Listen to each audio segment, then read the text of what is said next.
The conditions in the leather industry in Bangladesh, where workers are exposed to toxic chemicals and where the waste has created one of the world's dirtiest manufacturing sites.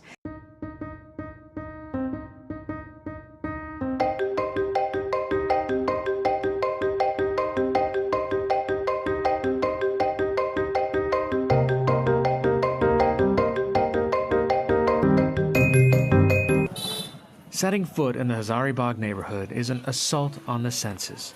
The scene is seemingly post-apocalyptic. The stench overwhelming and almost vomit-inducing. A combination of garbage, human waste, rotting animal hides, and toxic chemicals. The source of those hides and chemicals are tanneries like these, hundreds of them packed into 2 square miles. The facilities are often dark and suffocating. Workers rarely wear protective gear, and it doesn't take long to find children toiling away in dangerous conditions. It's very, very cold, but it's nothing in comparison to what the coyotes go through or Canada goose.